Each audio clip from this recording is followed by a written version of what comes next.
এভাবে একবার মাছের রেসিপি বানিয়ে দেখবেন। বাচ্চা, বুড়ো, ছোট যারা মাছ এক কথায় পছন্দ করে না, প্রত্যেকেই খেতে পছন্দ করবে। আর একটা মাছের রেসিপি করলে আপনাদের 3 রকমের প্রফিট হবে। তো চলুন বানিয়ে নিই। আমি এই যে বানিয়ে নিয়েছি খুব সুন্দর ফিশ ফিঙ্গার। হয়েছে। এটা আপনারা ভর্তা হিসেবেও খেতে পারেন। তো পুরোটা দেখতে গেলে সঙ্গে থাকতে হবে। আর ভীষণ টেস্টি হয়েছিল। আমি তো এটা খাওয়ার পরে ভয়েস ওভারটা দিচ্ছি। ভীষণই সুন্দর। একটা কাচের বড় বাটিতে নর্মাল জল নিয়ে নিলাম। তো এবার মাছগুলো আমি ডিপ ফ্রিজ থেকেই বার করেছি, জলের মধ্যে রেখে দেব যতক্ষণ পর্যন্ত না বরফ ছেড়ে যাচ্ছে। তো এই যে মাছগুলো থেকে একদম বরফ ছেড়ে গেছে। আমি একটা সসপ্যান বসিয়ে দিলাম, তাতে মাছগুলো দিয়ে দেব। মাছগুলো আমাকে ভালো করে সেদ্ধ করে নিতে হবে। তো সম্পূর্ণ দিয়ে দিলাম। আর তার সঙ্গে একটা হাফ গাজরে 4 পিস করে কেটে দিলাম। একটা আলুকে খুব ভালোভাবে ধুয়ে একদম খোসা সমেত দিয়ে দিলাম। আর মাছের যে গন্ধ আছে সেটার জন্যে অল্প একটু ভিনিগার। তো এবার মাছটা সম্পূর্ণ সেদ্ধ করে নিতে হবে। তো মাছ প্রায় হয়ে এসছে। ইতিমধ্যেই আমি এই যে পেঁয়াজ, লঙ্কা যা যা লাগবে সবগুলোকে টুকরো টুকরো করে কেটে নেব। তো পেঁয়াজটা প্রথমে কেটে নিই। মাছ আমার সেদ্ধ হয়ে গেছে। তো মাছটাকে আমি স্ট্রেনারে ঝরিয়ে নিলাম। আর অবশ্যই একটু ঠান্ডা করে নেব। আমি এখানে 20 মিনিট মতো ঠান্ডা করে নিয়েছি। তো এবার যেটা হচ্ছে, সেদ্ধ মাছের কাঁটাগুলো খুব ভালোভাবে বেছে নিতে হবে। এটা পেটির মাছ হলে খুব ভালো হয়, কেন বড় বড় কাঁটা থাকে। আর একটু গাদার মাছগুলো খুব ভালোভাবে বাছতে হবে। তো মাছ ভীষণভাবে সুন্দর সেদ্ধ হয়ে গেছে। আমি কাঁটাগুলোকে ভালোভাবে বেছে নিচ্ছি। কিন্তু এটা চটকিয়ে ভর্তা বানাবেন না, এমন একটা পজিশনে রাখতে হবে যেন এটা মুখে দেওয়ার সময় যে আপনি মাছের একটা আইটেম খাচ্ছেন, এটা যেন মুখে পড়ে। এটা ভীষণ ভালো একটা রেসিপি। তো দেখুন, সম্পূর্ণ মাছগুলো আমি একদম কাটা ছাড়িয়ে নিয়েছি ভীষণ ভালোভাবে। আর তার সঙ্গে ওই যে গাজরগুলো সেদ্ধ করতে দিয়েছিল, তো গাজরগুলোকে আমি গ্রেট করে নিলাম। থেতে বা ম্যাশ করে দিইনি, গ্রেট করে দিলাম। এবার আলুটাও সেম প্রসেসে গ্রেট করে নেব। ভর্তা বানিয়ে দেব না, তাহলে কিন্তু জিনিসটার টেস্টটাই যে আমি যেটা বলতে চাইছি সে ব্যাপারটা আসবে না। তো দেখুন, ভীষণ সুন্দর গাজর আলু দিয়ে কালারফুল হয়ে গেছে। কড়াইয়ে তেল দিয়ে দিলাম। আর যে পেঁয়াজটা কেটে রেখেছিলাম মুঠিভর পেঁয়াজ দিয়ে দিলাম। পেঁয়াজটা দেওয়ার পরে পেঁয়াজটা নরম করার জন্য অল্প একটু লবণ দেব।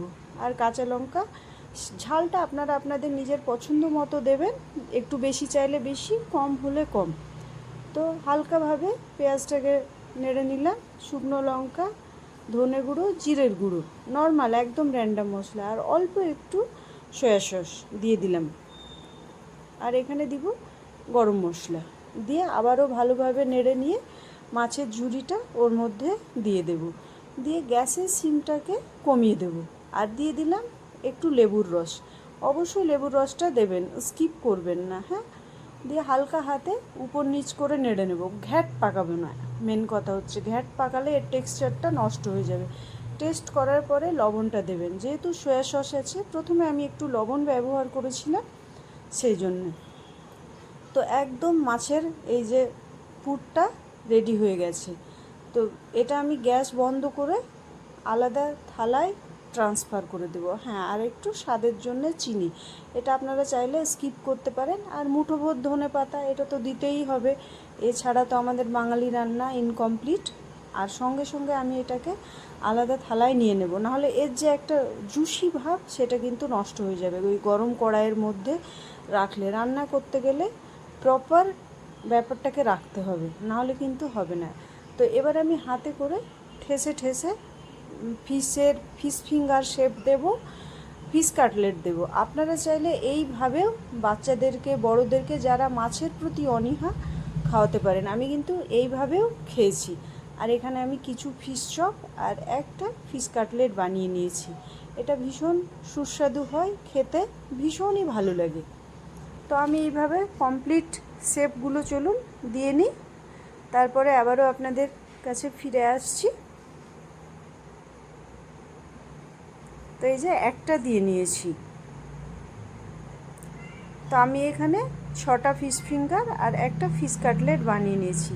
থালায় নিয়ে নেব কর্নফ্লাওয়ার, আর এখানে নিলাম ময়দা। কর্নফ্লাওয়ার যেটা নেব তার হাফ ময়দা নেব, আর এখানে নিব ব্রেড ক্র্যাম। আমি এখানে বিস্কিটের গুঁড়ো নিয়েছি, আপনারা ব্রেড ক্র্যাম নিতে পারেন। গোলমরিচ আর লবণের গুঁড়ো একসঙ্গে নিয়ে এটাকে কিন্তু খুব ভালোভাবে মিক্স করতে হবে, না হলে বলি কোথাও লবণ থাকবে কোথাও থাকবে না। তো এই যে কাটলেটটাকে আমি ঠেসে ঠেসে পুরো কোটিং করে নেব, খুব ভালোভাবে করতে হবে।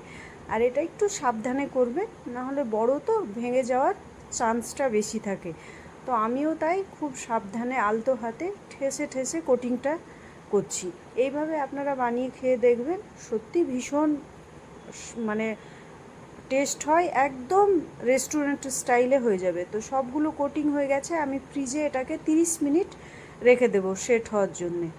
আর একটা পাত্রে নিয়ে নিলাম একটা ডিম ভেঙে, তার সঙ্গে লবণ অ্যাজ পার টেস্ট দিয়ে ভালোভাবে ডিমটাকে আমি বিট করে নেব। খুব ভালোভাবে করতে হবে। এর মধ্যে আমি দিয়ে দেব ফিশ ফিঙ্গার। তো ফিশ ফিঙ্গারটা সেখান থেকে আমি আবারও কোটিং করে নিলাম। একবার কোটিং করলেই হবে, এইভাবে যদি আমরা কোটিংয়ের প্রসেসটা করি। তো খুব ভালোভাবে কিন্তু নড়িয়ে গড়িয়ে কোটিং করবেন, না হলে কোথাও ডিম লেগে থাকলে সেটা কিন্তু ভাজার সময় যে ডিম ডিম ভাব সেটা চলে আসবে। তো সেই জন্যে ভালোভাবে করতে হবে, একদম প্রপার টিপস সহ আপনাদেরকে বলছি। তো এইভাবে প্রত্যেকটা ফিশ ফিঙ্গারই আপনারা কোটিং করবেন। এখানে আর 3টে কোট বা 2টো কোট করার দরকার না, এইভাবে ঠেসে ঠেসে লাগিয়ে নেবেন। নেওয়ার পরে একটু পাশে রেখে দেবেন, যেন এক্সট্রা যে এটা আছে সেটা যেন। কড়াই তেল গরম হয়ে গেছে, তো আমি এবার ফিশ ফিঙ্গারগুলোকে একদম ডিপ ফ্রাই করে নেব। আসসালামু আলাইকুম, কেমন আছেন আপনারা সবাই? তো আমি তাপসী, এটা আমার প্রথম ব্লগ। তো প্লিজ ভিডিওটা লাইক শেয়ার কমেন্টস করবেন। তো সব ফিশ ফ্রাইগুলো দিয়ে নিয়েছি, উল্টে পাল্টে ভেজে নেব একদম। তো দেখুন ভীষণ সুন্দর কালার এসছে। হাই ফ্লেমে ভাজলেই হবে, যেহেতু সব কিছু আগে থেকে রান্না করাই আছে। তো পুরো একদম গোল্ডেন ব্রাউন হয়ে এসছে। তো আমি সবগুলো এবার তেল থেকে তুলে নেব। তো এই যে দেখুন একদম ফিশ ফ্রাই রেডি। যারা পছন্দ করে না ফিশ খেতে, প্রত্যেকেই ফিশ খেতে চাইবে। আর এত সুন্দর দেখুন, কি সুন্দর আওয়াজ, কালার, একদম পারফেক্ট হয়েছে রেস্টুরেন্ট স্টাইল। তো আপনারাও এটা অবশ্যই বানাবেন এবং খাবেন। তো খেতে অসম্ভব মজা। আশা করি প্রত্যেকের রেসিপিটা পছন্দ হবে। প্রত্যেকেই ভালো থাকবেন। আমাদের হাউসওয়াইফদের নিত্যদিনের সঙ্গী ঘুম থেকে উঠে একদম ঝাড়ুঝাঁটা। প্রত্যেকেরই কম বেশি হেল্পিং হ্যান্ড আছে। আমার কোনো সময় থাকে, কোনো সময় থাকে না। তো আমি আজকে ঘুম থেকে উঠে চাটা খেলাম। আমাকে ঘুম থেকে উঠে চা খেয়ে সঙ্গে সঙ্গে কাজ করতে একদমই ইচ্ছে করে না। তো আমি 10 থেকে 15 মিনিট চা খাওয়ার পরে বসে থাকি, একটু ব্যালকনিতে গিয়ে বসি। তারপরে তখন মনে হয় এবার চলো ঝটপট ঝটপট করে সব কাজকামগুলো সেরে নিই। তো চা খাওয়া হয়ে গেছে, আমি এবার ভাবছি ঝাড়ু দিয়ে নেবো। আজকে পুরো বাড়িটা মুছবো, মানে আমি একদিন মুছি একদিন মুছি না, এইভাবে মানে অতগুলো কাজ তো একার পক্ষে করে ওঠা অসম্ভব ব্যাপার হয়ে ওঠে। আর হাজব্যান্ডের এখন সকালে স্কুল চলছে, তো বারান্দায় অনেকগুলো কাপড় আছে, ওয়েদারটাও একটু মেঘলা মেঘলা। তো আমি ভাবলাম যে এই কাপড়গুলো তুলে নিই, নেওয়ার পরে আমি যে এই যে নাইটি একদম জাতীয় পোশাক, কেন বলছি গরম, এত গরম লাগে, আমি তো নাইটিটা কেচে কেচে আবার পরি। কেন, সাদা নাইটি ভীষণ ভালো লাগে। তো আমি ঝাড়ু দেওয়ার পরে ভাবছি যে নাইটি দুটো কেচে মেলে দিই, তাহলে স্নানের পর আবার পরতে পাবো না। তারপরে তখন আমি আবার কুর্তি, প্লাজো এই সবগুলো পরে নিই। সেই জন্য আমার ব্লগে দেখতে পাবেন দুটো নাইটি। তো যাই হোক, এটা একটু মজা করে নিলাম। তো আমার কাপড় মেলা হয়ে গিয়েছে। এখন ভাবছি আজকে রান্নার সঙ্গে সঙ্গে ঘরগুলোও মুছে নেবো, আর তার সঙ্গে বাইরের ভিউটা দেখালাম। তো আমার ওয়াইপারের যে রিংটা, মানে সেটা নষ্ট হয়ে গেছে, স্প্রিং যেটা হয় সেটা নষ্ট হয়ে গেছে। তো আমি রাগে মানে তার নিচটাকে খুলে বাদ দিয়ে দিয়েছি, যেটা মোছা হতো।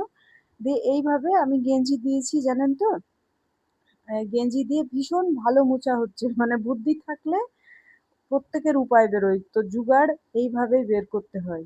আর সব সময় তো যে কিনবো বললেই কিনে উঠছি কি, এই পসিবল না। তো এখন আমি এইভাবেই ঘর মুছছি। একটু বাড়িটা বড় তো বসে বসে মোছা অসম্ভব হয়, আর আমি একটু হেলদি মানুষ, তো চলি এইভাবেই কাজ টাজগুলো সেরে নিই। ঝাড় দেওয়া হয়ে গেল, ঘর মোছা হয়ে গেল, আর ইতিমধ্যে আমি রান্নাও বসিয়ে দিয়েছি, মানে একদিকে ঘর মুছছি আর ভাবছি যে মানে রান্নাটা কি হবে। তো ভাত বসিয়ে দিয়েছি, আজকে আর সেরকম কিছু হবে না, ডাল সেদ্ধ আলু সেদ্ধ দিয়েই খেয়ে নেবো। তারপরে রাত্রিবেলায় যা গরম পড়ছে ভাতে জল দেবো, দিয়ে ছোলা মেখে খেয়ে নেবো, কেন আমরা দুটোই মানুষ, ছেলে তো থাকে না, হোস্টেলে থাকে। এরপরেও আছে এক গুচ্ছের কাপড়, তো একদিনে আপনাদেরকে আর মানে সবকিছু দেখাবো না। একগুচ্ছের কাপড় আছে, তো সেগুলো আবার কেচে নিতে হবে। আর এটি আমার প্রথম ব্লগ। অবশ্যই আপনারা ভালো লাগলে লাইক শেয়ার কমেন্টস করবেন এবং সাবস্ক্রাইব করে পাশে থাকবেন, আমাকে অ্যাপ্রিসিয়েট করবেন বেশি বেশি করে। তো আমি ভাতের গ্যাসটা কমিয়ে দিলাম, দিয়ে আবারও মোছামুছি শুরু